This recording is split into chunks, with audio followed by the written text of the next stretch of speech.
dibilangin bahwa Mas ini hasilnya positif. Pernah 2 hari tapi nggak berturut-turut. Kayak ada jaraknya itu, kayak ada nyeri di bagian daerah paru-paru sini. Beberapa orang itu cukup menutup dirinya, tidak bertemu dengan keluargaku yang ada di rumah gitu. Peringatan, konten ini membutuhkan otak, memerlukan konsentrasi lebih dalam. Yuk.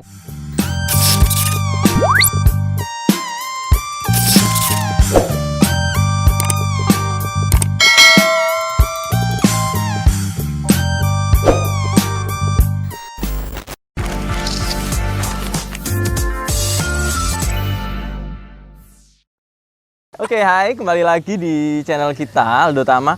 Kali ini kita kedatangan tamu yang spesial sekali. Jadi sudah 8 bulanan ya kita terpapar dengan isu-isu tentang perkovidan, tapi tidak selesai juga, dan kali ini kita punya tamu spesial yang sedang menjalani sebagai survivor. Survivor dong. Survivornya COVID. Oke, langsung aja, namanya Aldi nih. Gimana Mas? Kabarnya sehat? Alhamdulillah sehat. Ya kondisinya sekarang lebih mendingan sih. Untungnya kesehatan bener-bener jadi yang poin utama sih untuk sekarang. Aware ya, jadi aware sekali. Oke, jadi sebenarnya aku kepo sekali ketika kamu mendeklarasikan bahwa saya terpapar COVID. Wow. Gimana awal-awalnya kamu menerima hal itu dulu? Menerima fakta itu bahwa Oke, langsung cerita aja. Pertama kan waktu itu aku mau ikut jadi volunteer buat kerjaan di sensus penduduk. Dari Badan Pusat Statistik. Terus salah satunya ya harus rapid. Ya itu gratis di laboratorium Pramita di Air Muhammad situ. Terus ternyata setelah tes hasilnya reaktif. Reaktif. Aku dikeluarin dari grup dan nggak dibolehin lanjut buat jadi volunteer. Terus akhirnya disuruh istirahat 14 hari. Nah di situ mulai karantina parno. Tuh ya? Ya udah pasti udah mulai parno. 14 parno hari. Segala hal. Terus, tanggal berapa itu kalau boleh tahu kamu tesnya? Yang rapid awal tuh? Tanggal 29 Agustus. 27 Agustus. 27 Agustus. Terus keluarnya hasilnya itu 29-nya. Ya udah, setelah itu aku istirahat sampai 14 September. 14 September tuh berarti pasca karantinamu 2 minggu di rumah tuh. Bener-bener di rumah. Bener-bener di rumah. Bener-bener di kamar. Bener-bener di kamar. Itu ya udah, terus kayak memastikan lagi kan akhirnya mau rapid. Soalnya kan mau rapid kedua. Ya, soalnya mau penelitian juga kan. Jadi mastiin lagi rapid di aku ambil di Prodia. Ini siapa yang fasilitasi? Mandiri. Kalau Bayar sendiri. yang Prodia bayar sendiri buat mastiin ternyata reaktif lagi. Ternyata masih tetap reaktif. Tetap reaktif. Terus akhirnya aku istirahat lagi 5 harian buat nentuin jadwal swab. Karena dari Prodia waktu hasil keluar itu langsung ditelepon dari dokternya langsung. Memang disuruh swab. Jadi itu rekomendasi berarti? Iya, rekomendasi, dan hasilnya suratnya itu bisa buat rekomendasi ke puskesmas biar untuk gratis. swab gratis. Paham. Terus tanggal 19-nya itu swab gratis. Hasilnya keluar itu 22 September. 22 September. Itu hasil swab. Berapa lama durasi dari kamu swab sampai hasil keluar? Sekitar 3 harian berarti. 3 hari ya? 3 hari. Terus setelah 3 hari itu kamu tahu suratnya? Untuk hasil swabnya? Untuk hasil swabnya. Aku nggak menerima, tapi waktu sampai di aku kan dibawa ke asrama haji. Waktu sampai di asrama haji itu cuman dilihatin aja ya gitu. Oke. Swab tanggal 22 hasil keluar. Iya. Terus apa langkah itu selanjutnya? Langsung ditelepon paginya. Jadi tanggal 23-nya? Enggak, dua-duanya langsung 22 pagi. Sama pihak?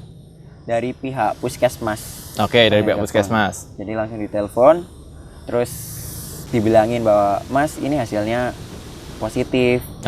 Masih positif. Ya, terus tapi di telepon itu bilangnya disarankan untuk ke swab lagi, swab ulang itu tanggal hari Sabtunya. Kan itu hari Selasa tanggal 19. 22. Cuman kok ternyata kebetulan di saat yang sama di bawah rumah saya itu saya kan kamar saya di atas. Itu di bawah itu ternyata ada petugas. Ada petugas. Dari puskesmas 3 orang. Terus ada polisi juga. Ada polisi 1 sama Satpol PP 1 dan mengatakan bahwa aku harus dibawa. Dijemput. Iya, dijemput untuk dibawa ke asrama haji. Dan juga tanya-tanya juga soal keluarga kan. Ada berapa keluarga soalnya buat swab juga. Buat data. Satu keluarga. Berarti satu keluarga di swab pada akhirnya. Iya, tapi menunggu 2 hari setelah aku dibawa. Tapi pada akhirnya di swab? Iya, di swab. Dan hasilnya?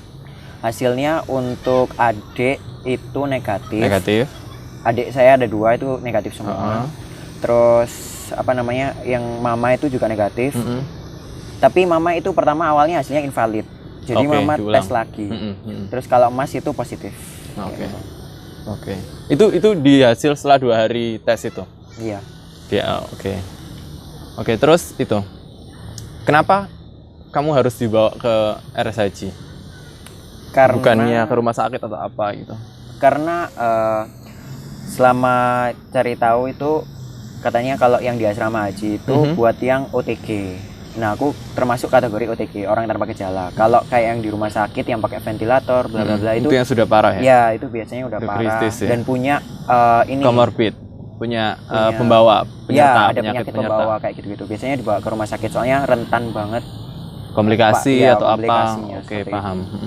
Nah, dibawa ke asrama haji. Sebelum kamu tahu kalau ternyata hasilmu reaktif, beberapa hari sebelumnya ada nggak sih perubahan fisiologismu atau apa gitu? Sebelum kamu dinyatakan reaktif ya hasilnya ya? Positif maksudnya. Sebelum positif. Sebelum positif. Itu pernah 2 hari tapi nggak berturut-turut. Kayak ada jaraknya, itu kayak ada nyeri di bagian apa namanya daerah paru-paru sini. Cuman nyerinya itu kayak yang cuman kayak digigit gitu, kayak cek gitu aja, terus nggak lagi gitu. Terus sakit kepalanya itu pusing, benar-benar pusing itu waktu Seninnya, kan Selasanya dibawa ke asrama haji. Nah, Senin malamnya tuh benar-benar pusing. Terus tuh dijemput tuh. Akhirnya Seninnya. Selasanya. Selasanya nggak dijemput sih aku diantar sama mama akhirnya. Soalnya kan dikasih pilihan gitu kan. Mau dijemput paksa. Atau bareng mereka langsung kan jemputnya jam 10-an waktu itu. 10 pagi. Iya, 10 pagi atau diantar sama keluarga. Terus aku lebih memilih diantar pihak keluarga karena belum siap-siap juga. Bener. Iya bener ya. Kan sekolah ya, berarti harus bawa tas, bawa baju, bawa perlengkapan. Iya, harus bawa segala hal. Jadi harus well prepare. Terus pada akhirnya kamu memutuskan untuk berangkat sendiri. Nah, berangkatnya itu kemana? Midpoint-nya? Langsung ke haji? Enggak, meeting point-nya itu di Kecamatan Tandes. Kan Kecamatan Tandes sama Puskesmas Balamsari sebelahan gitu. Berarti di situ. Iya, di situ. Ada berapa orang di situ midpoint itu di hari itu? Di hari Selasa itu? Ada 34 yang berangkat bareng dari akomodasi dari kecamatan itu ada 28 dan 6-nya itu berangkat sendiri. Katanya gitu. I see. 28. Wow. Naik apa itu? Ada yang naik di dalam ambulan. Tadi ada tiga kendaraan ambulan. Terus sama 2 mobil Satpol PP. 2 mobil Satpol PP. Pengalamannya gimana tuh? Waduh, kayak bener-bener dulu biasanya ke kampus. Ke kampus itu kayak 30 menit, 45 menit. Itu kayak kayak 20 menit 15-an. Bener-bener kan ambulannya di depan, terus kayak bener-bener semua mimpin jalan gitu ya? Iya, semua jalan itu diterabas semua. Dari Tandes ke Sukolilo. Sukolilo kan deket kampus juga. Deket kampus. Cuman 10-15 menit. Iya. Wow. Itu kayak bener-bener kayak parade gitu. Uji nyali lebih tepatnya, soalnya kan memang bener-bener pegangan gitu kan. Berarti kamu di mobil yang terbuka itu ya? Iya, cuman ada penutupnya, penutupnya cuman kayak bagian depannya gini aja, tapi kaki-kakinya tuh kelihatan. Gitu. I see. Oh iya, paham. Kayak gitu. Ya pasti kan berhenti di lampu merah kan? Ya sempat berhenti, ya sempat kelihatan teman, cuman nggak saya sapa. Bukannya sombong, tapi kayak berasa narapidana ditangkap. Takut.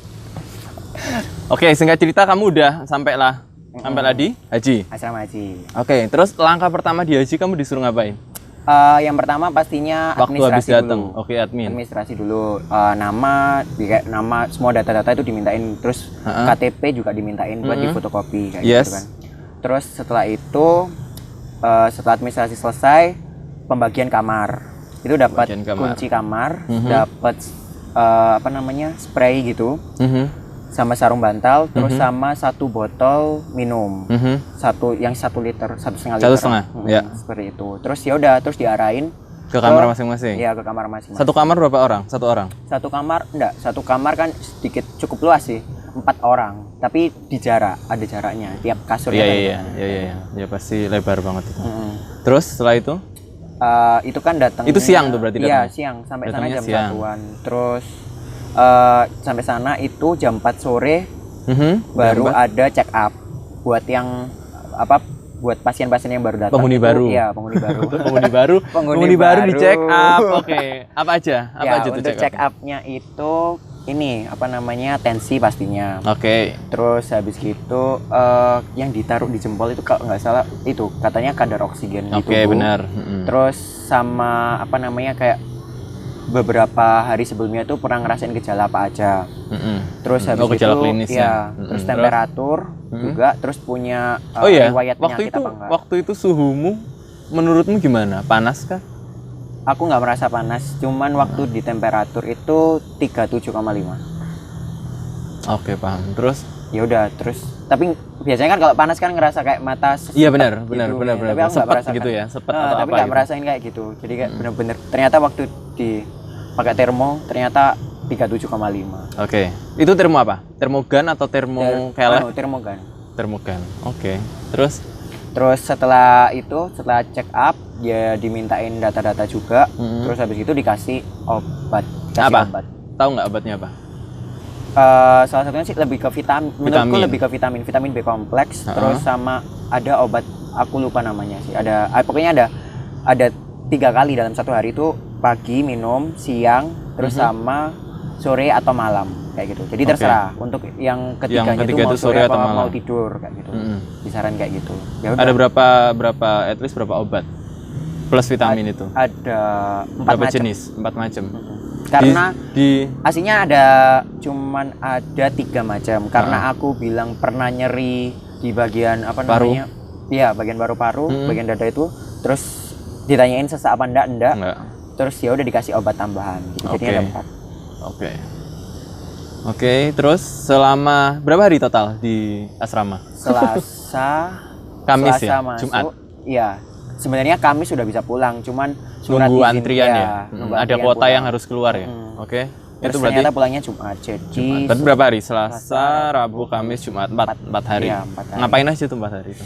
Wow, pastinya pas pertama kali masuk kamar benar-benar berasa beda, kayak wah bukan kamarku kayak gitu. Pasti sedih. Terus ya otomatis ya aku tipikal orang yang humble juga kan, ya kayak aku perkenalan sama orang-orang di dalam kamar. Jadi ada kebetulan itu ada orang yang udah ya hitungannya udah tua sih, umur 67. Terus satunya itu umur 45, terus satunya lagi umur 26, terus aku 21 tahun. Jadi aku paling muda di kamar itu. Oke, I see. Ya udah, terus kayak kenalan, ya ditanya-tanyain kayak gitu. Pokoknya interaksi bener-bener, aku nggak mau jadi orang yang introvert di situ, kayak bener-bener pengen berinteraksi gitu.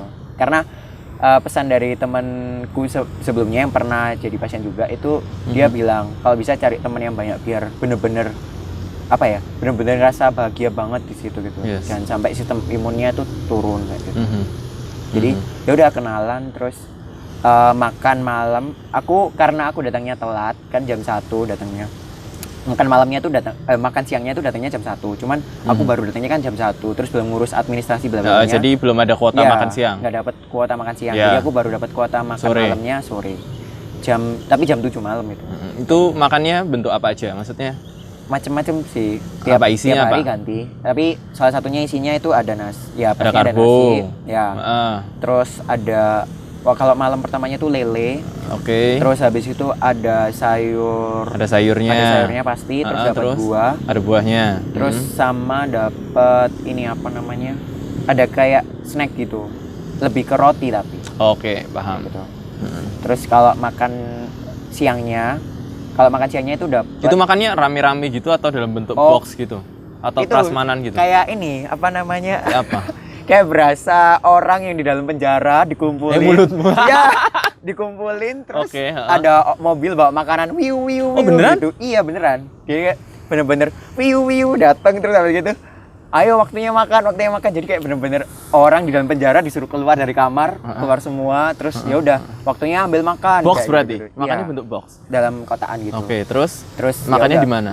Di ruang Makannya makan? terserah. Terserah. Boleh di bagian halaman dari asrama asramanya atau di bisa dalam- di dalam kamar terserah. Kamar, oke. Senyamannya lah kayak gitu. Oke. Kamarnya ventilasinya gimana? Ventilasinya Pakai AC kah atau pakai AC. pakai AC? Pakai Wow. AC. Ada pintu depan sama belakang kok.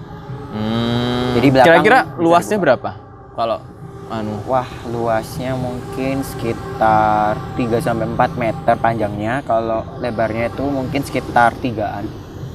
Kayak gitu. Lumayan sih. 4 kali 4 lah ya, kurang Iya, lebih ya, 4 kali 4. Segituan lah. Wow. Saya kan belum kehitung toiletnya juga kan. Oh, toiletnya toilet dalam. Toiletnya dalam semua. Kayak gitu. Oke, terus selain itu daily rutinitas apa aja? Senam mungkin? Senam. Oh, senam. Ada senam. Ada. Itu kalau mesti dibangunin sih jam 7 itu selalu ada petugas tenaga kesehatan yang membersihin kayak sampah di depan kamar, terus melakukan penyemprotan desinfektan di sekitar luar kamar. Itu selalu ada jam 7-an. Terus jam 7 itu sekaligus otomatis kita disuruh keluar buat ambil makan. Ya. Setelah makan kita mengisi perut dulu, terus jam 8 itu baru senam. Jam senamnya tuh sampai jam 9 pagi. Kayak gitu. Jadi Senamnya kita- senam apa tuh? Wah, macam-macam. Yang mimpin siapa? Yang mimpin? Yang mimpin Orang- kadang dari tenaga kesehatan, kadang ada oh. volunteer yang mau maju. Oke. Misalnya gini. Kamu apa dong. Pernah sih aku, tapi nggak sampai mimpin. Aku cuma di bagian depan gitu buat Oke. bantuin. Kayak manggil kayak perwakilan, ayo rungkut, ayo. Oh, gitu. Jadi kayak dipanggil sesuai daerah gitu. Oke. Masa ini manukan nggak ada yang maju kayak gitu-gitu. Jadi Oke, kayak, nice. ya udah Terus? bener-bener dibuat sehumble itu gitu loh sama tenaga Iya. kesehatan. Ya udah kayak setelah itu setelah senam sampai jam 9 kita bebas dari jam 9 sampai jam 12 itu bebas terserah kayak bener-bener lebih ke apa ya, tiap orang itu mau melakukan apapun terserah, pokoknya yang penting jangan sampai nggak ngapa-ngapain gitu, kayak dalam artian Tidur doang ya atau apa jangan gitu ya? jangan malah kalau sering tidur di kamar itu malah katanya sih kalau dari tenaga kesehatan itu malah bikin kita tuh jadinya males dan bener-bener kayak nggak ngerasain hawa luar gitu. Jadi harus aktif Harus banget di berkegiatan. sana. Harus berkegiatan. Jadi Dan kamu milih kegiatan apa waktu itu?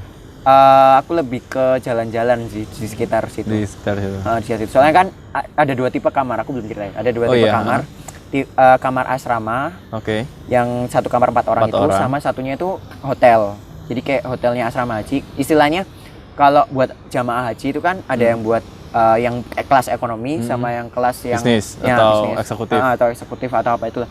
Itu lebih ke hotel. Tampilannya bener-bener kayak hotel dan kebetulan tetangga aku ada yang di hotel. ada itu? yang di hotel itu. Jadi aku pernah datang ya bener-bener sebenarnya kalau dibilang fasilitas bagusan yang di hotel sih sebenarnya. Ya. Aku kurang tahu kenapa perbedaan apa namanya kok ada yang di hotel, ada dibedainnya yang di itu, berdasarkan aku kurang apa tahu gitu. soalnya ini kalau yang di hotel itu ternyata dengar-dengar katanya buat PNS semua. Katanya I see. apapun yang kerja atau apapun pokoknya yang berbau apa ya, ada hubungannya sama pemerintahan itu lebih ke situ. Kalau yang enggak kayak swasta, kayak perusahaan-perusahaan buru-buru itu biasanya di asrama. Iya, ekonomi. Nah, tapi aku pernah menemukan ada beberapa PNS pun juga ditaruh di asrama. Jadi aku kurang tahu apakah kriteria pendapat khususnya itu apa? apakah itu benar apa enggak, kurang tahu kayak gitu. Ya udah. Tapi satu kamarnya kalau yang di hotel itu 3 orang.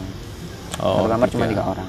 Kayak gitu. Nah, waktu kamu sekolah, Iya, itu jumlah itu kan berarti kalau senam kan keluar semua kan pasti kan? pasti Itu jumlahnya berapa? 230. Waktu itu. Wow. 230. Itu Kan di absen. Iya, soalnya kan 230 waktu Itu apa tiap namanya? kecamatan ada PIC-nya gitu. Enggak Enggak. Enggak sampai kayak gitu.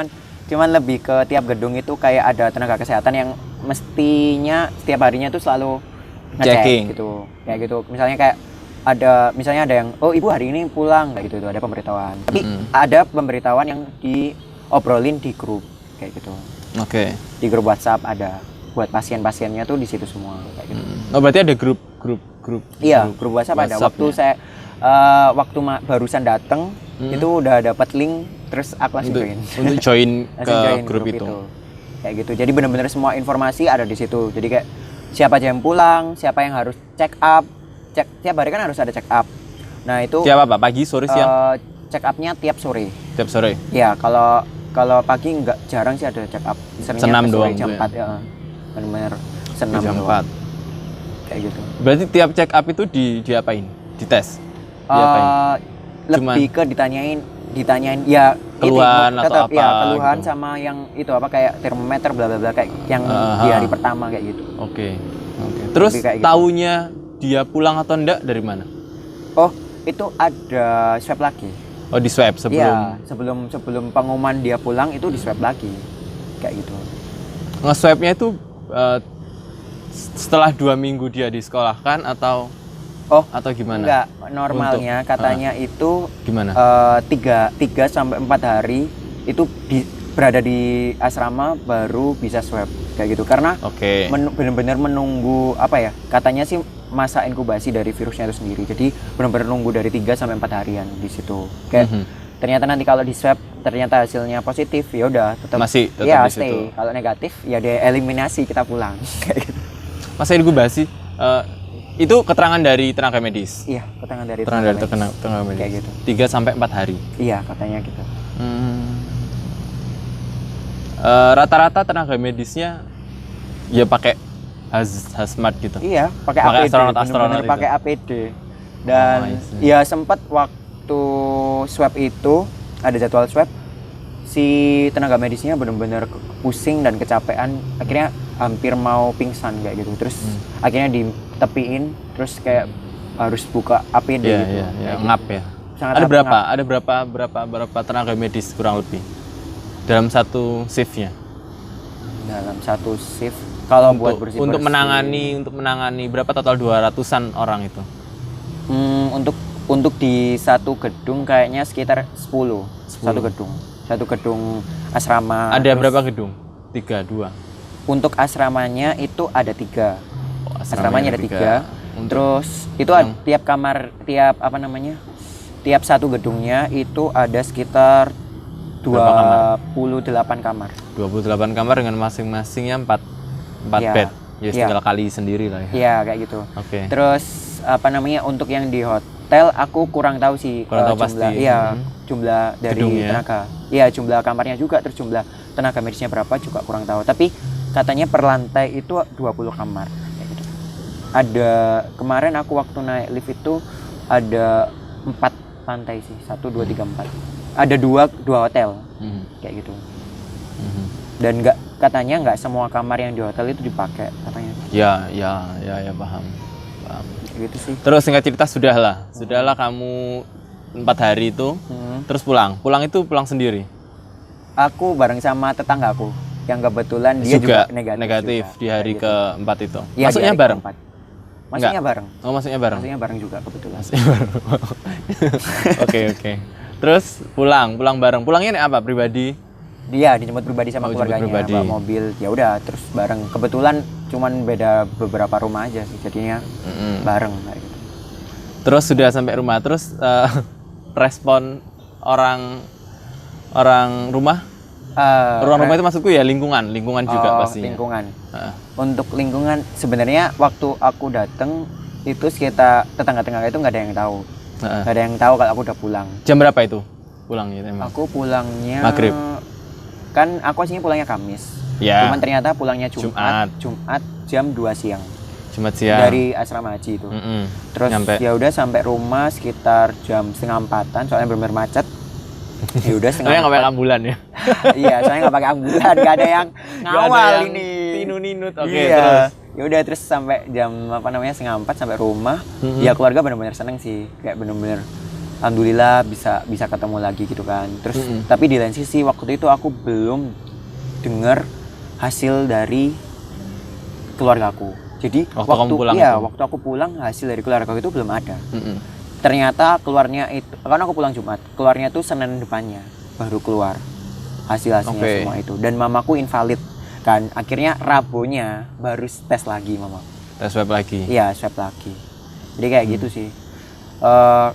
Untuk respon-respon tetangga sih memang belum tahu kan aku kalau udah pulang. Tapi waktu malam itu aku buang sampah. Buang sampah di luar disuruh mama buang sampah kan. Terus ketemu tetangga itu benar-benar diliatin kayak dia tuh kayak aku merasa kayak aku tuh dijauhi banget, kayak dia tuh benar-benar melihat, loh kok anaknya udah pulang ya, kayak gitu kayak benar-benar nggak percaya gitu. Terus cara prosesnya cepat banget gitu cepet ya. banget. Terus selama aku di rumah itu, terus mama itu cerita, jadi selama aku di asrama haji itu benar-benar jadi bahan omongan orang-orang sekampung ternyata. Kenapa mama nggak cerita? Karena takutnya aku malah mikir, takutnya aku malah mikir ketika di asrama haji. Terus ternyata, oh ya, di asrama haji itu hubungan masih ada. HP boleh nyala gitu? Boleh. Okay. Jadi ya sempat aku ngiranya itu nggak boleh HP-an, sempat hopeless kayak waduh, aku kayaknya nggak bisa main HP, nggak bisa Instagraman, nggak bisa Instagram story gitu kan. Jadi aku pengen nge-share ke teman-teman gitu kan kegiatan, ya, tapi edukatif ternyata gitu ya. Ternyata bisa nggak dibatasi kayak gitu sih. Cuman kayak untuk jam jenguk, sebenarnya ada jam jenguk. Cuman jenguknya itu. Tapi kamu nggak dijenguk ya? Dijenguk sama teman. Oh iya. Kan kalau keluarga kan emang nunggu hasil. Jadi kan jadi harus di rumah benar-benar. Kalau temen sih titip sabun sih waktu itu aku, karena titip sabun. Iya, soalnya keliru bawa botol, udah beli cuman aku salah bawa botol yang tinggal dikit gitu. Ya udah. Terus itu tuh bener-bener, oh ya ada pengalaman lucu itu bener-bener ketika ada orang dari luar yang masuk di pos sapam itu, udah ada kayak desinfektan yang mengguyur chamber tuh ya. Ketika kita masuk, terus setelah mendekati pintu perbatasan antara pasien dengan pengunjung itu ada penjaganya, dan waktu ngasihkan barang pun itu juga lewat penjaganya, nggak bisa langsung. Terus pernah aku itu waktu itu beli pesen bebek Sinjai karena memang jujur nasinya itu kurang buat porsi seorang saya. Jadi benar-benar kurang. Ya? Iya, jadi nambah beli bebek. Oh masih bisa gojek-gojek gitu. Terus habis gitu ternyata udah sampai, pesanannya sampai. Nah itu aku sempet nitip barang, beli Pokari sama apa gitu aku lupa. Di apa namanya? Oh maaf aku nyebut merek ya. Ya itu beli minuman itu. Di Indomaret itu kan, terus waktu ngasihkan uangnya kan kalau pembelian makanannya itu aku memang lewat GoPay kayak gitu. Tapi untuk yang pesanan titipan itu kan nggak bisa. Akhirnya aku otomatis ngasih uang cash. Nah ketika aku ngasih uang cash itu ke tenaga kesehatannya bener-bener dikasih hand sanitizer. Jadi uangnya ini uang, terus di hand sanitizer dikosok-kosok gini, bener-bener dikosok dalam keadaan basah, baru dikasihkan ke orangnya. Jadi di situ aku benar-benar kaget. Wow, segitunya ya, sampai uang aja. Ya memang sih uang bisa jadi media. Ya, media untuk perpindahan virusnya. Cuman wah gila sampai segitunya gitu loh. Ya udah, itu pengalaman yang benar-benar kayak kaget sih aku. Wah, ternyata uang dari hal simpel aja benar-benar diperhatiin gitu loh di sana kayak gitu. Terus balik lagi tadi yang ke rumah tadi yang kamu jadi pergunjingan sekampung. Oh, jadi pergunjingan sekampung. Iya, soalnya gini. Gimana? Jadi karena yang aku daftar ke sensus penduduk itu kan emang Pak RT sama Pak RW ku tahu siapa aja yang ditunjuk gitu. Untuk daftar. Iya, untuk daftar. Terus ternyata ya aku nggak mau nyebut aja ya. Kayaknya ada satgas gitu loh. Satgas dari kampungku itu kurang bisa untuk menutup privasi dari warganya. Jadi dia lebih ke ngasih tahu ke beberapa orang bahwa itu loh si Aldi dia tuh lagi salah satu pasien COVID gitu. Maksudku ya gimana ya, seharusnya kan harus jaga privasi kan, tapi dia tuh ya aku tahu mungkin maksud dia lebih mencontohkan ke warga kalau ini tuh bukan penyakit yang main-main gitu. Tapi kan bukan berarti harus kayak menjatuhkan aku secara nggak langsung kan. Akhirnya beberapa orang itu cukup menutup dirinya, tidak bertemu dengan keluargaku yang ada di rumah gitu. Dan tetangga dekat rumahku juga itu berpikiran bahwa otomatis satu keluarga itu positif. Maka dari itu dia benar-benar ketakutan sekali karena tahu penyakit ini gitu.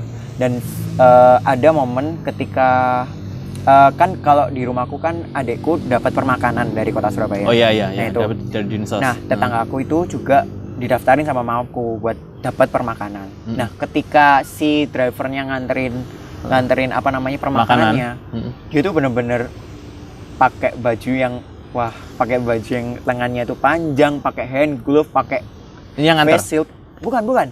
Yang ngambil, tetanggaku yang ngambil. Oke. Dia pakai face shield, pakai hand glove, pakai masker. Dia kayak bener-bener parno gitu. Dan dia bilang, besok kalau nganter nasi langsung ke rumahku aja, jangan ke sini. Aku takut terpapar. Dan itu yang buat mamaku akhirnya kayak, masa segitunya sih? Dan jujur itu bikin aku kayak sakit hati sebenarnya. Kenapa sih kok orang-orang itu malah bermindset menjauhi? Maksudnya oke, kita bisa jaga jarak boleh, tapi kan bukan berarti harus membunuh mental orang-orang yang sedang dalam keadaan seperti itu, walaupun keluarganya juga. Seharusnya kan nggak kayak gitu loh, kan kasihan gitu loh.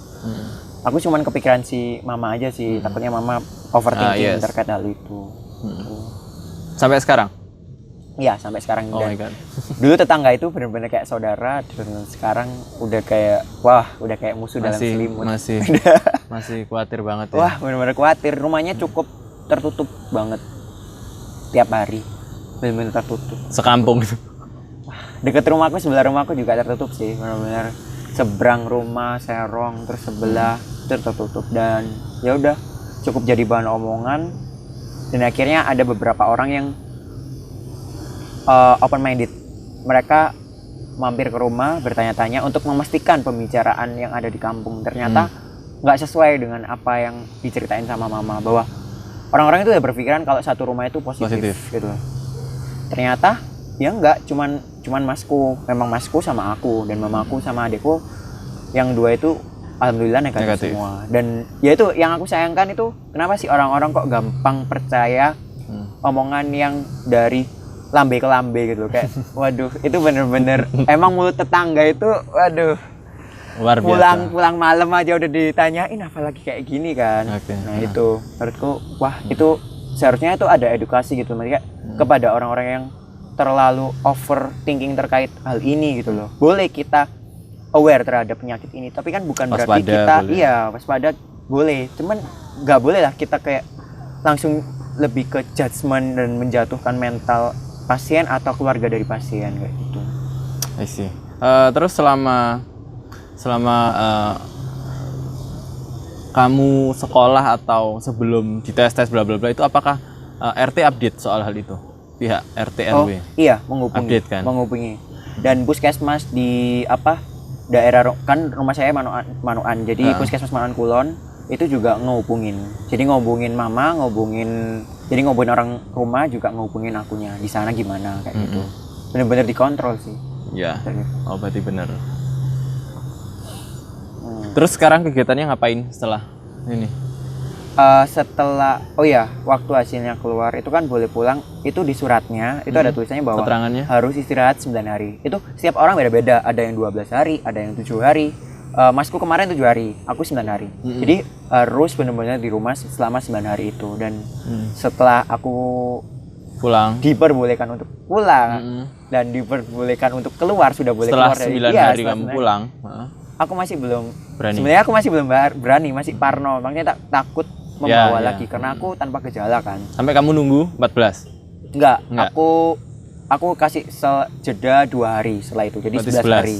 Dan situ aku baru berani keluar. Itu pun aku keluar itu ke ini ayam. Aku makan ayam kremes di daerah kampus karena aku emang benar-benar pengen. Dan aku lebih ke sekarang itu kalau keluar kayak lebih mentingin durasi sih. Selama di luar itu jangan terlalu lama kayak gitu. Dan aku pengennya benar-benar ngurangin intensitas buat keluar. Kayak dalam 1 minggu kalau udah pernah keluar 4 kali, ya udah gitu loh. Jangan nambah. Buat seminggu itu harus keluar terus gitu. Kecuali kayak misalnya kayak penelitian balik ke kampus, sebenarnya itu nggak masalah. Cuman setelah dari kampusnya tuh jangan mampir-mampir, jangan mampir-mampir kayak gitu. Karena kan kita hanya di 2 tempat kalau ke kampus kan. Nah, kalau lagi main kan dari sini pindah ke sini, pindah ke sini kayak gitu. I see. Terus nasib penelitiannya? Nasib penelitian, waduh. Aku masih dirumahkan sama dosen pembimbing. Jadi dari dosen pembimbing 1 dan 2 menyarankan untuk lebih lebih menambah waktu untuk istirahat di rumah karena dosen-dosen ini ingin melindungi ekosistem kasarnya ekosistem yang ada di kampus. Paham. Saya kan nggak tahu juga kan, takutnya ketika aku datang itu masih ada atau gimana kan, walaupun dinyatakan negatif kan ya who knows gitu loh, mungkin aku masih membawa atau gimana kayak gitu, lebih ke gitu sih. Makanya aku disuruh di rumah dan lebih menunggu data penelitian, jadi jatuhnya sih sungkan soalnya emang aku udah 1 bulan nggak ke kampus kan? Iya, bahkan nggak menyentuh penelitian itu gitu loh. Jadi kayak merasa bersalah sih sebenarnya kayak gitu. Berarti sekarang kegiatannya di rumah aja? Di rumah. Ngapain? Ya Netflix kan. Terus main Mobile Legends, terus kayak bener-bener mencari apa ya, hiburan gitu. Terus kalau misalnya mau jajan, mau ke Indomaret atau apapun, ke minimarket itu bener-bener kayak mama itu bilang sekalian beli ini. Jadi biar sekalian pergi. Iya, nggak mau balik gitu. Mama bener-bener semakin protektif ke anaknya sih, kayak anaknya nggak pulang pun bener-bener dicari dan disuruh Sherlock gitu loh. Saking gitunya. Saya kemarin waktu aku pergi sama temanku itu waktu ke daerah Tunjungan, untungnya aku udah Sherlock ke mama dari awal gitu loh. 8 jam. Jadi mama udah tahu pergerakanku karena itu salah satu caraku buat jaga kepercayaanku ke mama. Yes, that's the point. Kayak gitu. Mungkin dari pihak pemerintah Kota Surabaya sudah melakukan yang terbaikkah atau masih ada yang kurang menurut survivor? Menurutku kalau selama ada di sana ya, mungkin ini sih lebih ke fasilitas, contohnya kayak kasur ya. Sebenarnya kasurnya udah nyaman sih, cuman kayak ada kan namanya juga asrama sih ya. Sebenarnya ada kasur kosong, dipan yang kosong di sana itu kayak dibuat tempat bekas orang sebenarnya, dalam artian kayak ada minum yang itu belum dibersihin. Ya, gitu. Ada yang mungkin kelupaan atau gimana. Cuman sebenarnya itu hal yang krusial. Krusial. Dan sebenarnya orang ketika datang kan kasarnya kalau pasien datang ke rumah sakit bersih kan. Nah, itu kenapa kok masih ada gitu. Maksudnya yang disayangkan itu. Terus sama toilet. Kan aku berempat kan. Ada 1 kamar. Itu yang datang duluan itu bapak-bapak sama mas-mas yang umur 26 ini. Jadi sebelum masuk, aku sebelum datang, dua orang ini udah datang dan bersihin kamar mandinya. Jadi kamar mandinya itu kebetulan waktu itu kotor. Jadi kayak aku menyayangkan gitu loh. Di situ aku ya sungkan kan, misalnya aku baru datang, udah ngerasain kebersihannya, aku mikirnya bersih. Ternyata beliau bercerita bahwa awalnya tuh benar-benar kotor dan dibersihin, disikat kayak gitu loh. Dan di situ ada ember buat cuci baju juga ada. Kayak gitu. Ada buat jemurannya juga di pintu yang belakang kayak gitu. Sebenarnya udah lengkap sih. Cuman lebih ke ya tuh tadi kebersihan sih. Kayak gitu. Aku menyayangkan untuk kebersihannya gitu loh. Cuman lebih diperhatikan lagi. Terus ini sih kayak dari bantal ya. Kalau bantal menurutku itu sih bantal yang memang sekiranya nggak dipakai, kalau bisa sebenarnya disimpan atau disendirikan kayak gitu kan. Kayak kesannya lebih ke berantakan gitu. Dan jujur sebelum aku masuk itu bantal itu aku jemur dulu gitu loh. Bener-bener aku menjaga kebersihan banget, soalnya ada temen-temennya mas di kantor dulu itu pernah masuk situ, itu ternyata ada kutunya gitu loh. Dan aku kayak merasa wah, aku jadi takut gitu kan. Misalnya aku jemur dulu. Jadi sebelum aku menikmati kasur itu, aku memastikan aku bersih. Iya. Memastikan bersih kayak gitu. Ya kan demi kesehatan diri juga kan. Kan kita di situ kasarnya lagi berobat ya, kalau bisa jaga kebersihan gitu. Oke, kalau tadi sudah sisi kurangnya, terus menurutmu sisi luar biasanya dari sistem penjemputanmu ini apa? Hal-hal positifnya apa? Hal-hal positifnya ya. Aku merasa dari baik dari puskesmas, baik dari pihak asrama hajinya benar-benar merhatikan. Kayak buktinya aku balik di follow up gitu loh. Ya aku pernah mencoba bertanya ke puskesmas Duku Pakis, puskesmas ini, yang lain-lain aku bertanya, ternyata juga ditelepon sama pihak puskesmas. Jadi aku bersyukurnya tuh benar-benar dipantau gitu loh, keadaan kita seperti apa, keadaan orang di rumah seperti apa, dan orang di rumah juga dikirimin permakanan. Tapi untuk rumahku kebetulan nggak dikirim karena dalam posisi sedang menunggu hasil gitu. Jadi kalau misalnya ada yang ternyata ada yang positif atau apa, nah itu mungkin misalnya benar-benar tinggal beberapa orang di rumah, itu biasanya dikirim, katanya itu kayak gitu. Nah itu salah satu langkah kepedulian pemerintah Kota Surabaya sih, kayak benar-benar peduli sama baik pasien dan keluarga pasien. Keluarga pasien yang terdampak. Itu terus sama pelayanan di sana, terlepas dari fasilitas ya, pelayanan di sana menurutku udah better.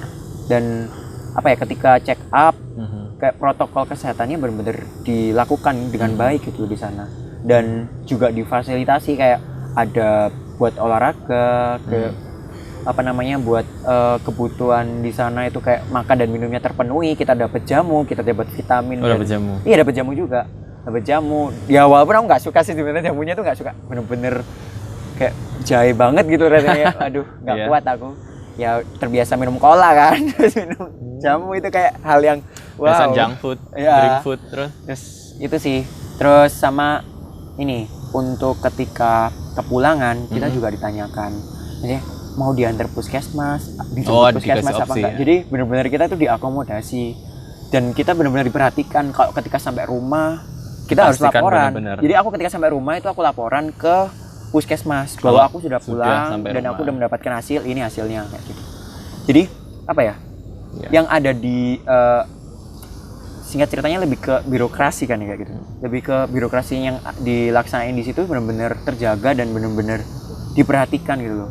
Step by stepnya perkembangan pasiennya dan keluarganya. Dan itu yang menurutku bikin salut sih. Oke, terakhir pesan-pesan untuk generasi kaum muda yang ya you know lah sekarang kurang peduli. Enggak. Mungkin kamu jalan terfilter atau terjaringnya kan karena niatmu ingin jadi volunteer. Nah, sedangkan kita tahu sendiri bahwa sekarang pemerintah juga pemerintah Kota Surabaya maksudku sedang menggalakkan at least razia secara mini lockdown untuk di rapid massal di situ juga begitu. Nah, gimana pesan-pesanmu yang sekarang sudah menjadi survivor untuk mereka-mereka? Berdasarkan pengalaman sebelumnya itu aku sering ke kafe dan ke mall itu juga udah dua kali sih, nggak sering, tapi seringnya itu ke kafe kayak cangkruk gitu, cangs gitu.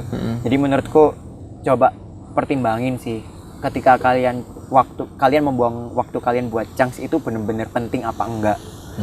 Karena klaster paling bahaya itu di keluarga menurutku. Jadi kayak ketika kalian berada dari luar, kalian habis main dari luar, kalian masuk ke rumah, ternyata kalian malah menginfeksi. Pembawa. Iya, malah kalian jadi pembawa dan akhirnya membuat orang satu rumah itu menjadi merasakan dampak yang kalian bawa. Jadi that's the point. Pertimbangkan benar-benar kepentingan kalian ketika kalian keluar. Ketika kalian memang tidak penting untuk keluar, ya jangan lakukan gitu. Kalau mau cangs, mau gini-gini, coba pikirkan deh. Kalian sayang sama keluarga apa enggak? Kayak gitu. Terus ya walaupun aku udah setelah aku negatif aku keluar, cuman di situ aku sebenarnya kayak takut gitu. Aku setidaknya terpikir untuk sebenarnya aku mempertimbangkan keluarku gitu. Cuman karena aku pengen waktu itu bener-bener udah lama, selama 30 hari aku nggak keluar, bener-bener nggak tahu dunia luar, jadi kayak aku pengen cuman sekali gitu dan aku nggak mau lagi. Jadi kayak bener-bener aku kontrol untuk jam keluarnya. Terus ini durasi keluar. Jangan pernah meremehin penggunaan masker kayak gitu sih. Kayak kalian harus bener-bener jangan ngeremehin ketika misalnya lagi bikin story atau apapun itu sama teman-teman nggak pakai masker, itu tolong sedikit dikurangi karena kalian nggak tahu teman kalian ini sedang terinfeksi apa enggak. Kalau kalian belum tes, kalian nggak akan tahu gitu. Jadi benar-benar jangan remehin ketika kalian tidak menggunakan masker kayak gitu.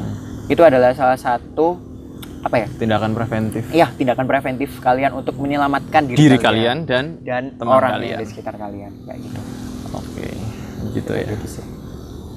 Oke, terus terakhir resep untuk bisa cepat recovery baik secara fisik kesehatan dan mental untuk dari seorang survivor? Apa? Satu, aku dulu biasanya jarang olahraga. Jujur, jarang Oke. olahraga. Semenjak aku Di seperti sekolahan. ini, aku setelah di sekolah kan dapat ilmu kan pastinya. Aku kalau pagi itu workout. Waduh. Itu hanya push up, walaupun itu literally hanya push up, Yes, pokoknya exercise iya, lah sit ya. up. Setidaknya tuh kalian menggerakkan badan kalian. Terus caring, manas itu pasti. Kalian harus menjemur badan kalian kayak gitu. Aku pernah melakukan kayak gitu. Aku menjemur diriku. Biasanya aku jemurnya jam 8-an sih kayak gitu. Jam 8 aku jemur. Ya walaupun hanya di dekat di luar rumah, setidaknya lakukan kayak gitu. Terus kalau kemana-mana jangan lupa bawa hand sanitizer, gunakan masker, itu yang terpenting. Dan usahakan jangan pernah menyentuh apapun yang tidak Tidak sebenarnya kalian ketahui tentang tidak kalian ketahui. Iya, itu kehigienitasannya. higienis apa enggak. Oke. Saya takutnya ternyata di situ ada kan kayak gitu. Itu sih lebih sih kayak gitu. Terus jangan lupa lakukan hal yang membuat kalian bahagia. Itu penting. Contohnya itu kayak Netflix kan, atau Mobile Legend, atau pokoknya hal yang benar-benar membuat kalian bahagia kayak gitu. Apa yang membuat kalian, misalnya kalian bahagia mengaji, ya udah mengaji Silakan. aja. Yes. Kalian bahagia menggunjing, ya udah. Kalian lakuin aja. Saya jujur, aku kadang menggunjing kan, cuman kayak ya udah. Itu emang buat aku bahagia gitu ya. Ya why not Obrolan gitu loh. Ya obrolan teman gitu bersama ya, teman obrolan gitu ringan loh. gitu ya. Iya, setidaknya membuat kalian nggak mikir yang aneh-aneh. Dan ketika kalian sedang bermain sosial media dan kalian merasa itu toksik, ya udah tinggalin. Karena aku pernah merasakan itu dan akhirnya aku meninggalkan dan aku mendeaktif akunku karena aku merasa itu toksik gitu. I see. Dan aku pengen recovery banget. Kayak gitu. Oke. Ya, terima kasih. Kita sudah berbicara proses sekolah COVID ini Sekolah. dengan narasumber langsung survivor dari COVID. Jadi semoga kalian bisa mengambil hikmah atau mengambil poin positif dari cerita dan pengalaman ini. Kita buat pelajaran bersama bahwa yang terpenting adalah jangan lupa bahagia. Itu ya poinnya ya. Iya, Apapun lupa kondisinya, jangan lupa bahagia dan bersyukur tentang kondisi kita sekarang. Oke, see you on the next episode.